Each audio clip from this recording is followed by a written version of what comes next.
오늘도 함께 여러분들과 함께 부르짖어 기도합시다라는 제목으로 함께 말씀을 나눌 텐데 이 말씀 여러분 또 저희들이 여러 목사님들과 함께 또 엄청 또 연구해 가지고 이걸 준비해서 여러분에게 전하는데 이 말씀 속에서 여러분 하나님께서 여러분들에게 주시는 음성이 있을 것 같아요. 그것을 같이 함께 누릴 수 있기를 바랍니다.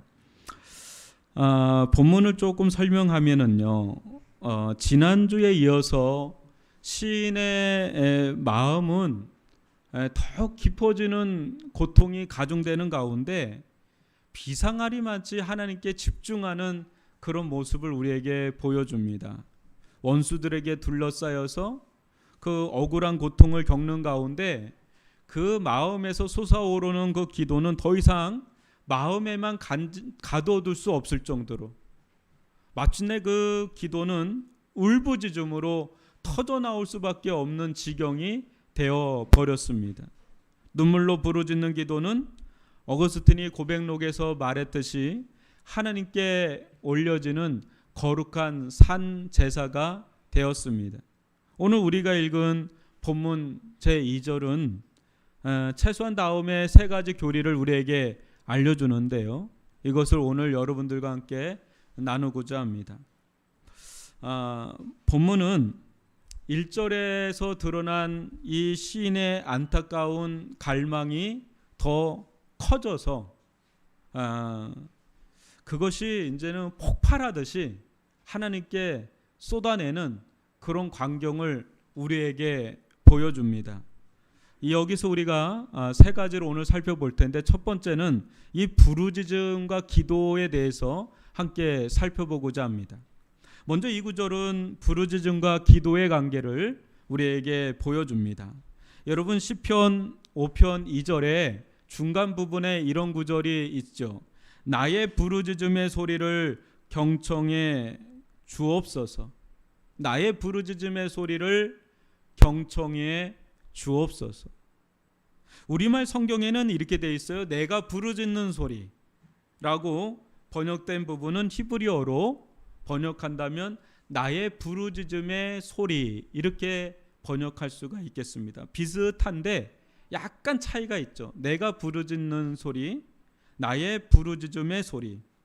여기서 소리라고 하는 것은 여러분 우리 마음에서도 또 생각에서도 이렇게 소리가 있지 않습니까? 그런 소리가 아니라 우리 입으로 내뱉는 소리를 가리킵니다. 지금 시인은 자신의 소리를 듣고 있는데 그 소리는 울부짖는 소리다. 부르짖는 소리다. 그 1절에서는 그냥 기도였다면 2절로 넘어가서는 부르짖는 기도. 오늘은 이제 부르짖는 기도에 대해서 여러분들과 함께 살피려고 합니다. 기도할 때 시인은 마음이 너무나 간절했기에 묵상으로만 기도할 수가 없었습니다. 너무나 큰 괴로움 속에 더 이상 그 내면의 의식 속에 머무는 기도를 할 수 없었던 것입니다. 기도의 소원은 간절하나 현실은 내가 바라는 바하고는 정반대로 흘러갈 때 여러분 보통 그러한 상황에 놓이게 되면 여러분 어떻게 되죠? 기도할 힘을 잃어버려요. 기도해도 안 되는구나. 왜 기도하는데 이렇게 안 될까? 왜 정반대가 될까? 하면서 낙심하게 되고 그 기도의 힘을 잃어버리게 되죠. 그러다가 또 정신을 차리고 믿음을 회복하게 되면 다시 주님 앞에 나아가 열렬하게 간절하게 주님께 막 매달리면서 기도할 힘을 막 얻게 되죠. 그러니까 결국은 우리의 믿음이 강해지면 하나님께 막 열렬하게 기도하게 되고 우리의 믿음이 떨어지면 기도의 힘도 떨어져서 그냥 주저앉게 되고 낙심하게 되고 이런 시소와 같은 이런 일들이 우리들의 삶 속에 있음을 고백하지 않을 수가 없습니다.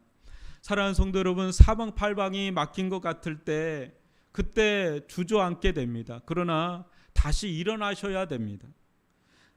힘을 내서 하나님께 나아가 간절히 내 마음을 쏟아내면서 기도해야 됩니다. 여러분 이러한 때 우리가 하나님 앞에 울부짖으면서 기도할 때는 뜨거운 어떤 열망 또 눈물, 또 비통한 한숨을 동반합니다. 자신에 대해서는 회개의 눈물을 흘리고 하나님께 대해서는 갈망을 가지고 간절히 주님 앞에 울부짖으면서 토해내게 됩니다. 이때 오직 하나님께만 집중하게 하는 데서 오는 거룩한 열정이 우리 마음속에서 감정을 일으켜서 수많은 말들, 수많은 언어들을 우리 속에 만들어내는데요. 이런 말들이 간절한 부르짖음에 대해서 쏟아내지 않고서는 견딜 수 없는 심정이 되게 할 때, 그때 우리는 골수에 사무친 마음, 그런 사무친 불이 되어 주님 앞에 간구하게 되는 것을 보게 됩니다. 깊은 기도 생활을 위해서는 영적인 것들을 육체적인 것들로 채워서는 안 됩니다. 마음이 동하지 않은 채 읊조리는 그런 소리들, 또 형식화되고 또 반복적으로 그냥 습관적으로 하는 주여 삼창 할렐루야 이런 말들은 실상 우리로 하여금 깊은 기도를 하는데 방해가 될 때가 있습니다. 어거스틴이 권유하듯이 하나님을 찾기 원하는 사람은 다른 어떤 곳을 찾을 것이 아니라 자신의 내면 깊은 곳으로 들어가 거기에서 자신의 거짓된 외식과 또 어떤 무의식 속에 어떤 표상을 다 걷어내면서 하나님 앞에 간절히 기도하는 그런 기도를 하라고 권면하는 것을 보게 됩니다. 성령의 도우심으로 진리의 빛 안에서 있는 그대로의 나 자신을 찾아가는 그런 과정은 곧 거룩하신 하나님의 임재를 찾아가는 과정과 일치를 이룹니다. 그래서 여러분, 우리가 기도를 할 때 어느 때는 바깥에 기도 제목 가지고 막 기도할 때도 있지만 어느 때는요, 우리 내면 속으로 들어가서 내 안에 있는 거짓된 것, 위선적인 것, 또 어떤 외식 같은 거, 형식적인 것들을 다 걷어내면서 그런 것들 다 토해내면서 그 속에서 진실하게 하나님 내 속에 찾아오십시오. 나에게 역사하사 임하여 주옵소서. 그렇게 기도하는 가운데 비로소 하나님과 대면하는 자신을 발견하게 되고요. 그런 가운데 하나님을 깊이 경험하게 되는 은혜를 누릴 때가 있습니다. 그러한 때 우리는 성령의 도우심을 받아가면서 그 마치 이렇게 탄광 같은 데나 어떤 풀숲 같은 데나 보석이 있다면 막 그거를 찾으려고 막 애를 쓰는 것처럼 성령의 도우심 아래서 하나님을 만나려고, 하나님을 찾으려고, 하나님의 음성을 들으려고 막 애쓰는 그런 기도가 우리들 가운데 필요하다는 거죠. 마음을 담아서 우리의 온 정신을 다 담아서 기도하기 시작을 할 때 어느 순간에 우리의 기도가 열리고 하나님의 임재 아래서 간구하게 되는 그런 은혜를 누리게 될 때, 그때 하나님께서 우리들 가운데 찾아오셔서 만져주시고 말씀하시고 응답하시고 우리의 눈을 여시고 우리의 길을 여시고 우리가 전혀 생각지도 못한 하나님의 기이하고도 놀라운 응답을 행해 주실 줄 믿습니다. 17세기 청교도의 황태자요 당대 복음주의 신탁자로 잘 알려진 존 오웬은 자신의 책 성령 안에서 드리는 기도라고 해서 굉장히 기도에 대해서 잘 알리는 유명한 책이 있는데, 거기서 존 오웬은 이런 고백을 합니다. 여러분들의 기도는 막 부르짖는 기도보다는 그냥 조용히 소리 없이 마음으로 드리는 기도를 하십시오 그럽니다. 마음으로 드리는 기도. 그러니까 하나님은 막 소리내고 막 이런 기도도 들으시죠. 그러나 하나님께서 정말 듣고 싶은 것은 우리 마음에서 나오는 그 진심 어린 그 기도, 그걸 들으십시오. 그러나 존 오웬이 예외인 상황을 두 가지를 언급합니다. 첫 번째는 대표 기도할 때, 아까 제가 대표 기도했지만 공중에서 대표 기도할 때는 속으로 기도하는 건 아니잖아요. 그러니까 그때는 발설하는 기도를 해야 된다고 하고요. 두 번째는 도저히 기도를 마음에만 읊조리면서 묵상하면서 기도하기에는 너무나 마음이 답답하고 간절한 그런 마음이 들 때가 있어요. 그때는 그냥 마음을 확 열어놓고 열렬하게 하나님 앞에서 간절히 기도하라고 그렇게 권면하는 장면이 있습니다. 그렇습니다. 간절한 그런 부르짖음의 주체가 성령이실 때 성령께서 우리의 마음을 막 강타하는 거예요. 우리의 마음을 막 주장하는 거예요. 그리고 우리의 마음을 막 이끌어가는 거예요. 너 이거를 위해서 누구를 위해서 간절히 기도해야 된다. 너 자식을 위해서 기도해야 된다. 막 마음에 불안함을 주고 마음에 간절함을 막 주실 때가 있어요. 기도하다 보면 그럴 때는 그걸 막으면 안 돼요. 성령께서 우리를 막 끌고 가실 때 교회를 향해서 나라를 향해서 막 기도가 나갈 때는 여러분 주의를 너무 신경 쓰지 않아도 됩니다. 그럴 때 간절히 주님 앞에 부르짖으면서 기도를 하라고 하시는 거예요. 왜냐하면 그 기도가 하늘로 성령을 통해서 확 빨려 올라가는 기도이기 때문에 그 기도는 강력한 기도가 된다는 거죠. 그런 가운데 하나님께서 그 기도를 들으셔서 때가 되면 응답하여 주실 줄 믿습니다. 그래서 우리는 마음을 바쳐서 기도하되 어느 때 성령께서 우리를 막 추동할 때는 거기에 올라타서 성령의 비상하시는 그 은혜에 올라타서 주님 앞에 간절히 부르짖을 필요가 있습니다. 그런 은혜를 누릴 수 있기를 주님의 이름으로 축원합니다. 그러나 어느 때 여러분 우리 기도할 때 보면 막 기도하는데 저도 그럴 때가 많거든요. 기도하다 보면 너무 잡생각에 막 빠질 때가 있어요. 그리고 어느 때는 너무 피곤하면 꿈을 꿔요. 이게 생신지 꿈인지 아닌지 어느 순간 딱 눈 깨고 보면 한참 졸다가 일어난 때도 있고, 또 어느 때는 너무 근심에 쌓여서 거기에 막 함몰돼서 기도를 하는 게 아니라 근심 걱정만 하다가 일어날 때도 있고, 주여 하다가 그냥 일어날 때도 있고. 그런데 여러분 또 이렇게 그냥 일상적으로 상투적인 기도 있죠. 그런 기도를 할 때도 있고. 근데 그런 기도는 여러분 하신 분들은 알겠지만 그렇게 효과가 없습니다.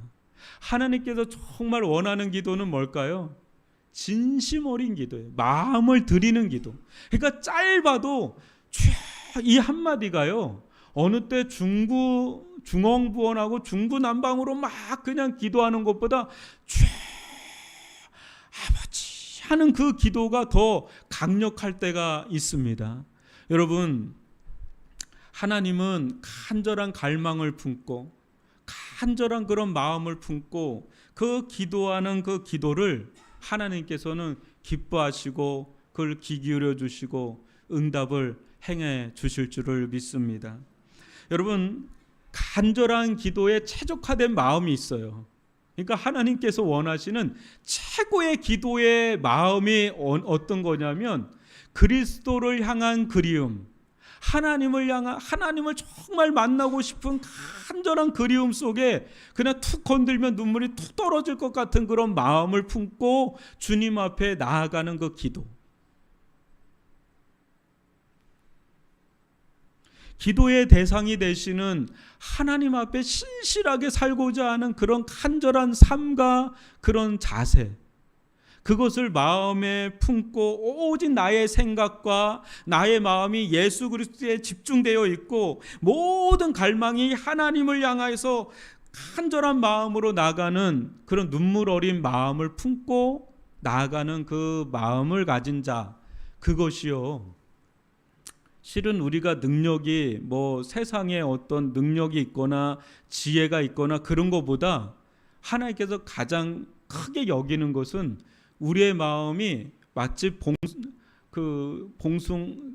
봉선화의 꽃같이 이렇게 툭 건드리면 터질 것 같은 그런 눈물을 머금는, 그냥 엎드리면 눈물밖에 안 나는, 그냥 가슴이 답답하고 괴롭지만 주님 앞에 하염없이 그냥 통곡을 하고 싶은 그런 마음, 그런 마음으로 주님 앞에 나오는 그런 기도를 실은 되게 부족하고 투박하고 거칠지 몰라도 그 기도를 하나님께서 가장 원하시는 기도예요. 여러분, 예레미야 애가 2장 19절을 한번 볼까요? 초저녁에 일어나 불을 지지어다 내 마음을 주의 얼굴 앞에 물 쏟듯 할지어다. 내 마음을 주의 얼굴 앞에 물 쏟듯 할지어다. 우리 가정을 놓고, 우리 남편의 영혼을 놓고, 아내의 영혼을 놓고, 우리 자녀들의 문제를 놓고, 우리 부모님을 위해서, 또 나라와 민족을 위해서, 교회를 위해서 정말 마음을 들이면서 눈물을 흘리면서 기도하는 그 기도를 하나님은 가장 기뻐하시는 기도가 되는 줄 믿습니다. 사랑하는 성도 여러분, 저와 우리 모두 언제까지 메마른 영혼으로 살아가려고 하겠습니까? 뜨거운 태양빛 아래 쫙쫙 그냥 논바닥이 쭉쭉 갈라지듯이 그런 메마른 영혼으로 여러분 살아가는 그런 영혼이, 우리의 영혼이 그렇게 쩍쩍 갈라지듯이 그런 논바닥 밭과 같은 그런 모습이라면 이거는 너무나 괴로운 삶 아니겠습니까? 여러분, 거짓과 유혹, 죄악의 찌꺼기들에 대한 그리움을 떨어내지 못한 채 하나님과 세상 사이에서 머뭇거리고 있는다면 우리는 정말 소망 없는 삶을 살아가는 것밖에 되지 않는데, 여러분, 생명수와 같은 맑은 기도의 물줄기는 오직 보혈의 샘에서 나옵니다. 기도할 때마다 여러분 십자가를 생각하십시오. 십자가 아래 나아가서 그분의 그 십자가를 바라보면서 그분의 손목에서, 그분의 발목에서, 그분의 옆구리에서, 그분의 온 몸에서 흘러내리는 그 보혈을 바라보면서 그 보혈 앞에 나의 마음이 적셔져서 그 적셔진 그 마음을 안고 주님 앞에 나아가 간절히 기도를 아랠 때 어떤 우리를 애워싸는, 어떤 우리를 얽어매고 있는 모든 쇠사슬도 다 끊어지고 풀어져서 하나님의 권능과 능력을 체험하게 되는, 경험하게 되는, 하나님을 깊이 경험하게 되는 은혜를 누리게 될 줄 믿습니다. 여러분, 기도는 우리를 얽어매는 모든 빗장을 끊어내는 강력한 권세가 있습니다. 그렇기 때문에 우리들 가운데 주어진 이 기도가 한층 더 간절해서 주님 앞에 울부짖음으로, 부르짖음으로 나아가게 될 때 하나님께서 우리를 불쌍히 여기사 때가 되면 우리들 가운데 놀라운 일을 행해 주실 줄 믿습니다. 지금 시인은 그냥 간절한 기도를 넘어서 이제는 울부짖는 기도로, 이제는 부르짖는 기도로 하나님 앞에 나아가고 있습니다. 그의 부르짖음 가운데 하나님은 때가 되사, 왕이신 하나님은 역사를 하시는 그런 믿음을 가지고 기도하는 이 대목에서 우리의 기도가 마음을 담아서 좀 더 간절한 기도로, 울부짖는 기도로, 부르짖는 기도로 나아갈 수 있기를 주님의 이름으로 축원합니다. 두 번째는 경청하시는 하나님입니다. 이어서 시인은 자신의 울부짖는 기도를 들어달라고 애원하고 있습니다. 우리말 성경에서 들으소서라고 번역된 이 단어는 어떤 일에 대해 그 사정을 정확하게 알기 위해서 경청하다, 이해하기 위해서 집중해서 듣다라고 하는 의미를 가진 동사입니다. 1절에서 나의 기도에 귀를 기울여 주소서라고 하는 단어보다 지금 2절에서 들으소서라고 하는 이 단어는 경청하다라고 하는 단어로 훨씬 더 강화된 표현입니다. 여러분, 누군가의 얘기를 들을 때 건성으로 듣는 게 있죠. 또 그냥 듣는 게 있죠. 근데 여러분, 진짜 듣는 거는 아예 집중을 해서 아주 경청하듯이 아주 쫑긋하고 듣는 것. 지금 그 단어를 2절인 여기에서 지금 시인은 쓰고 있다라는 것을 우리가 주목할 필요가 있습니다. 시인은 자신의 기도가 단지 하나님의 귀에 들리는 것이 아니라 불쌍히 여기사 귀를 기울여 경청하실 만한 기도가 되기를 간절히 바라고 있습니다. 이때 여러분, 그의 심정은 어땠을까요? 나의 기도를 경청하여 주옵소서, 집중해서 들어주십시오라고 할 때 그의 심정이 어떻겠어요?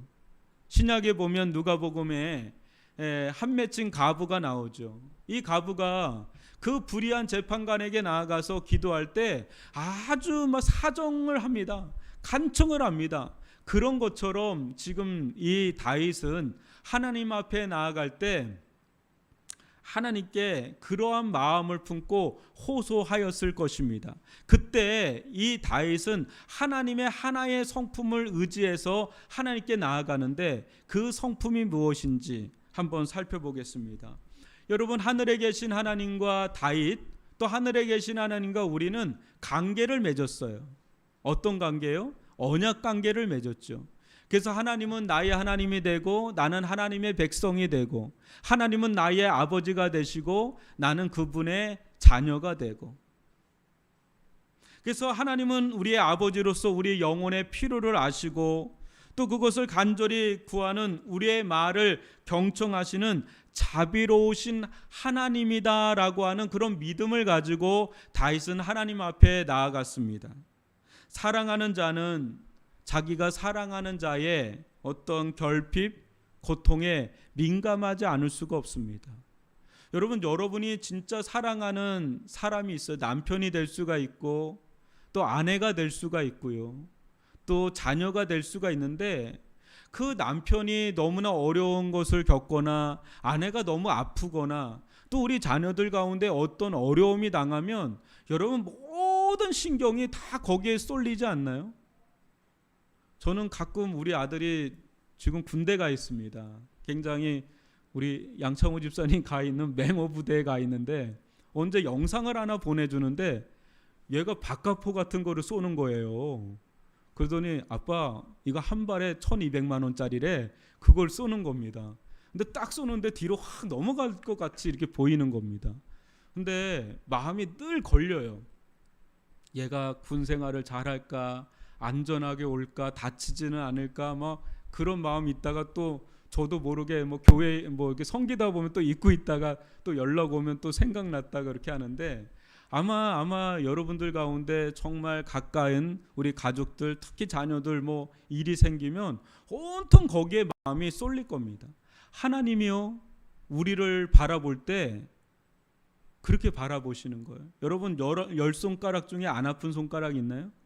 근데 여러분, 열 손가락 중에 아픈 손가락 있으면 온통 거기에 막 쏠리듯이 하나님은요, 당신의 사랑하는 자녀가 아파하는 자녀들 있잖아요. 거기에 온통 마음이 쏠립니다.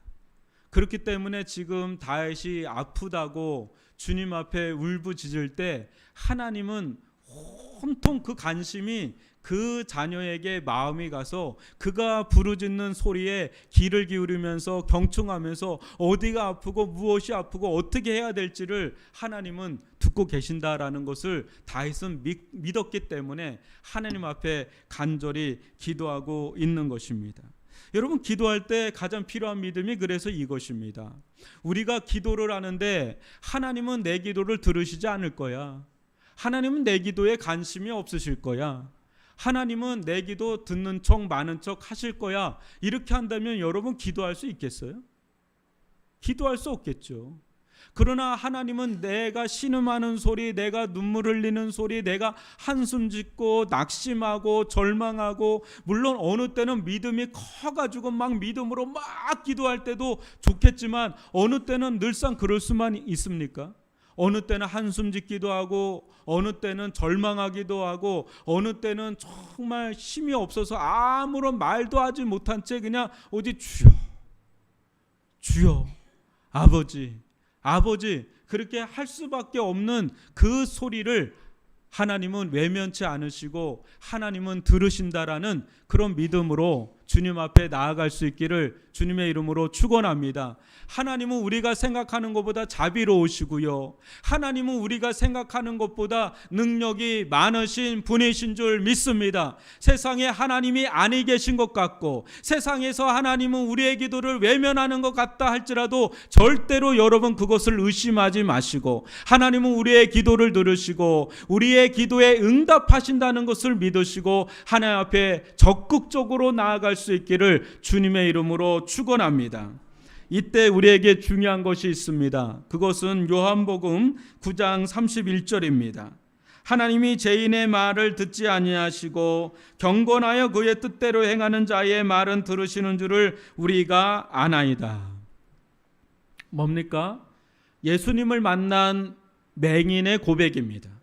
예수님께서 맹인의 눈을 회복시킬 때 누가 너의 눈을 회복시켰느냐라고 한다 그럴 때 그때 맹인이 이런 고백을 합니다. 하나님이 죄인의 말을 듣지 아니하시고 경건하여 그의 뜻대로 행하는 자의 말은 들으시는 줄을 우리가 아나이다 한 것처럼 예수님은 경건하여 하나님의 뜻대로 행하시는 삶을 살았고 그런 삶을 살아가는 예수님의 기도를 하나님께서 들으셨다라는 것을 이 나음받은 맹인이 고백하는 이 장면 속에서 여러분, 기도와 우리의 삶이 매우 밀접한 관계가 있다는 것을 볼 수가 있습니다. 여러분, 신자는 사는 것만큼 기도할 수 있고요. 기도할 수 있는 것만큼 살 수가 있습니다. 한 그리스도인의 기도는 삶을 능가할 수가 없고요. 삶 또한 기도를 능가할 수 없습니다. 기도는 삶에 묶이고요. 삶은 기도에 묶이게 됩니다. 한 사람의 사람 되면 그가 하나님께 기도하는 것 이상을 능가할 수가 없는 거죠. 여러분, 우리는 기도하는 가운데 뭘 기도하죠?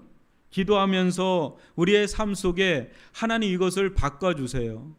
내 생각을 고쳐주세요. 내 말을 고쳐주시고 또 내 발걸음을 인도하여 주시고 제가 하나님의 뜻대로 살아갈 수 있는 힘을 주시고 지혜를 주시고 용기를 주십시오. 하나님, 어제 제가 이렇게 해야 됐는데 이렇게 하지를 못했습니다. 불쌍히 여겨주십시오 하면서 나를 반성하게 되고 성찰하게 되고 또 그 속에 회개하게 되고 고백을 하고 다짐하고 결단하고 그러지 않습니까? 근데 만약에 여러분 기도가 사라지면 내 삶 속에 하나님 앞에 내가 이렇게 신실하게 살아가야 되겠다라고 하는 그런 성찰하는 시간이 사라지게 되잖아요. 근데 기도를 하게 되면 아무래도 내 삶을 돌아보게 되고 내 내면 세계를 들여다보게 되고 그런 가운데 내가 이 점은 정말 고쳐야 되겠구나. 또 내가 이렇게 살아야 되겠구나.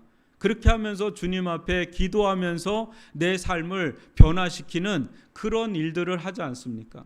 또 그렇게 해서 기도하고선 또 하루를 살아가면서 그때 하나님 앞에 신실하게 살아가려고 하죠. 그런데 또 신실하게 살아가려 하다가 실패하게 되면 다시 기도의 자리로 들어가서 하나님, 제가 신실하게 살지 못했습니다. 이 부분에서 실패했습니다. 하나님, 불쌍히 여겨주십시오.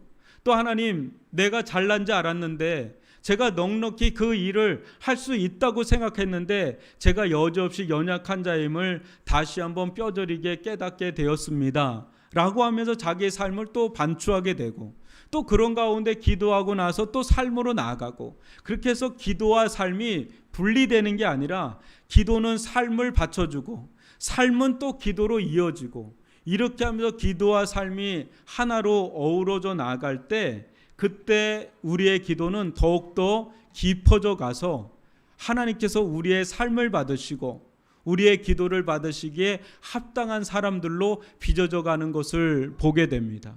구약에 수많은 인물들이 있습니다. 여러분, 모세도 어떤 사람입니까? 얼마나 기도의 사람입니까? 여호수아도 그렇고 다윗도 그렇고 엘리야도 그렇고 그들은 다 기도의 사람이에요. 동시에 그들은 삶 속에서 하나님 앞에 신실하게 살아가려고 아주 몸부림을 쳤던 사람들입니다. 예수님도 마찬가지예요. 여러분, 예수님처럼 기도를 많이 하신 분이 없어요. 그러나 예수님은 하나님 앞에 신실하게 살아가려고 애를 쓰면서 살아갑니다. 요한복음 8장 29절을 볼까요? 나는 항상 그가 기뻐하시는 일을 행함으로 나를 혼자 두지 아니하셨느니라. 항상 내 말을 들으시는 줄을 내가 알았나이다 하면서 예수님의 삶이 그의 기도를 받쳐주고 그의 기도가 또 예수님의 삶을 또 받쳐주는 이런 선순환 구조가 되는 것을 본다면 여러분, 우리의 삶을 잘 살아갈 때 우리의 기도 가운데 확신이 생기고요. 기도에 확신이 생기면 하나님께서 내 기도를 들으신다라고 하는 그런 믿음으로 주님 앞에 간구하게 됩니다. 그러기에 여러분, 칠흑 같은 어둠 속에서도 하나님은 우리의 기도를 들으시고 우리의 기도에 경청하시고 은혜를 베푸시는 분이시다라는 것을 굳게 믿으시고, 어떤 가운데서도 여러분 주저앉지 마시고 하나님 앞에 진실한 모습으로 나아갈 수 있기를 주님의 이름으로 축원합니다. 우리의 삶이 기도를 받쳐주지만 어느 때는 그마저도 무너져서 완전히 축 처져서 도저히 기도할 기력도 없는 그런 지경에 놓여 있을 때도 있는데, 여러분 그런 때도 너무 낙심하지 마시고 그냥 있는 모습 그대로, 하나님 저 이렇게 모자란 사람입니다. 저 이렇게 부족한 사람입니다. 오늘도 또 실패했습니다. 오늘도 주님 뜻대로 살지 못했습니다. 저를 불쌍히 여겨주십시오. 저를 긍휼히 여겨주십시오. 저 오직 주님밖에 없습니다. 그렇게 여러분 주님 앞에 나올 수 있기를 바랍니다. 하나님은 여러분이 잘나서 받아주시는 것이 아니라 여러분이 하나님의 자녀이기 때문에 받아주시는 분인 줄 믿습니다.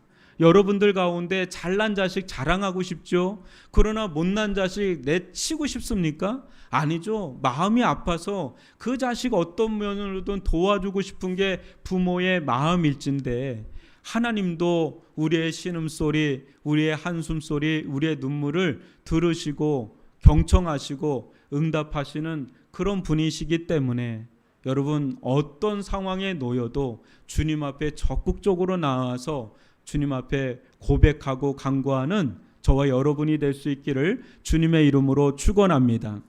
여러분, 시인은 마지막 세 번째로 왕이신 나의 하나님 하면서 주님 앞에 나갑니다. 시인은 처음에 이 기도를 시작하면서 나의 왕, 나의 하나님이여 합니다.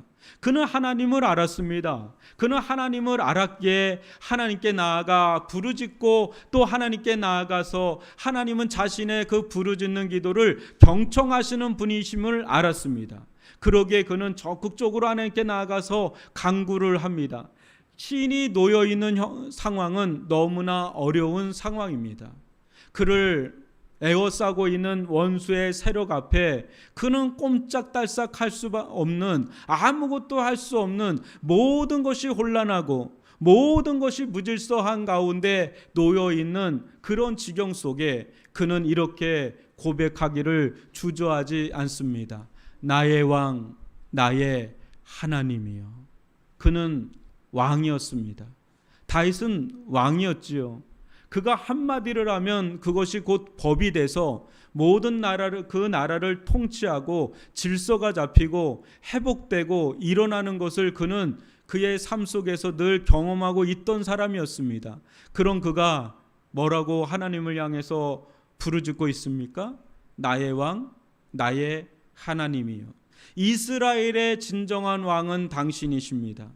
당신은 이 나라를 통치하시고 다스리시고 모든 무질서와 모든 혼란을 평정하시고 질서를 잡아주시고 모든 것을 회복하실 분이십니다. 그렇기 때문에 저는 지금 이 순간 왕의 자리를 내려놓고 하나님의 신하가 되어서 하나님께 나아가 간구합니다. 주여 일어나소서. 주여 저의 기도를 들으소서. 세상의 악인들이 활개를 치면서 나아가고 있습니다. 주여 나의 부르짖음을 들으시고 이 땅 가운데 임하셔서 모든 것들을 회복시켜 주시고 저의 기도를 들으사 하나님의 의를 행하시고 하나님의 능력을 행하시고 이 땅 가운데 하나님의 진리의 말씀을 내주심으로 말미암아 온전한 회복의 길로 나아가게 해 주십시오 라고 하는 그런 마음으로 하나님의 이름을 부르짖고 있습니다.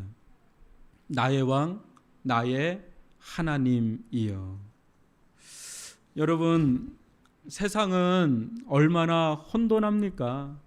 요즘 우리나라 대선을 앞두고 있는데 정신이 없죠. 이 사람 얘기 들으면 이 사람 얘기 같고, 저 사람 얘기가 들으면 저 사람 얘기 같고, 과연 이 나라가 안정이 될 수 있을까? 어떻게 될까? 이런 불안함도 있고 걱정도 되고 염려도 되는 점들 여러분 있으실 거예요.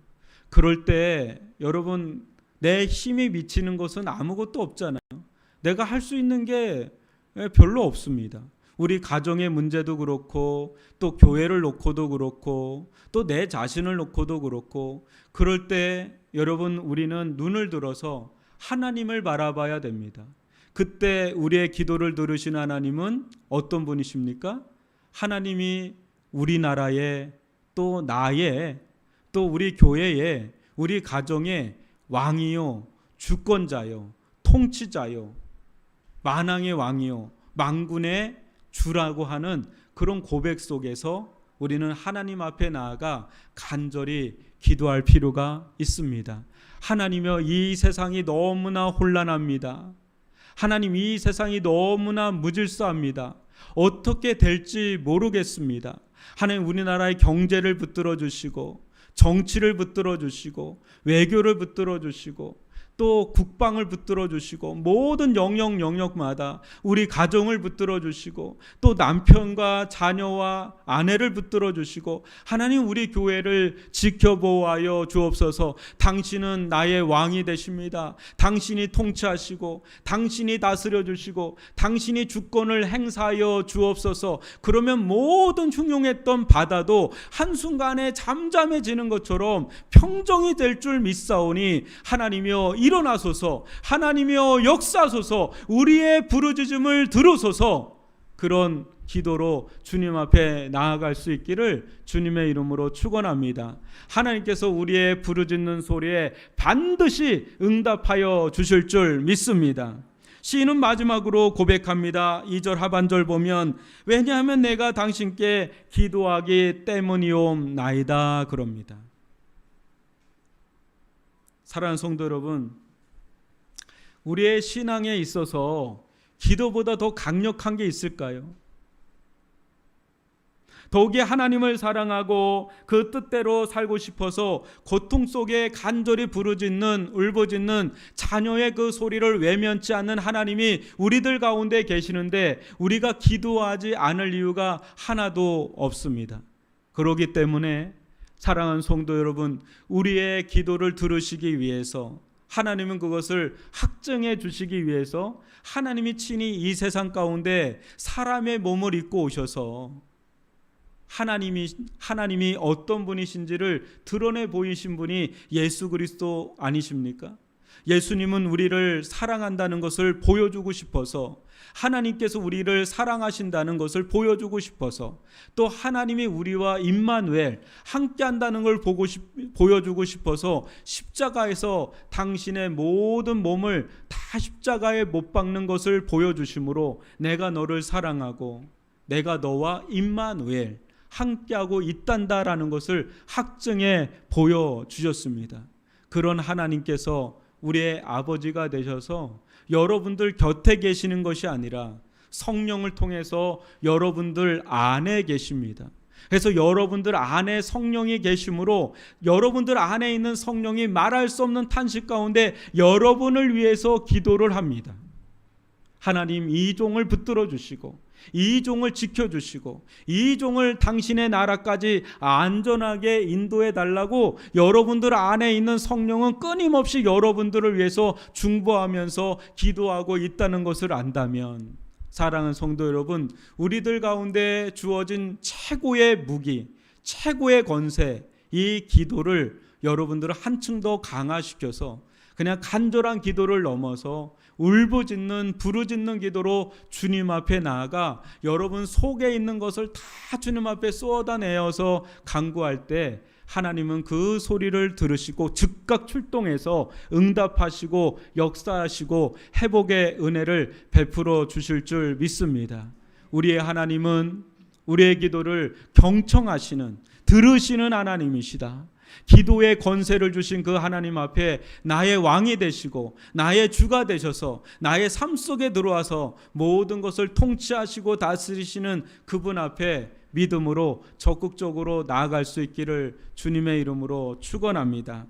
때가 되면 우리의 삶 속에 당신의 영광과 능력을 나타내 주실 줄 믿습니다. 그 같은 하나님의 은혜를 누리시면서 오늘도 우리와 함께 하시고 우리의 신음소리를 들으시면서 우리와 동행하시는 그 하나님 바라보면서 나아갈 수 있기를 주님의 이름으로 축원합니다. 기도하겠습니다.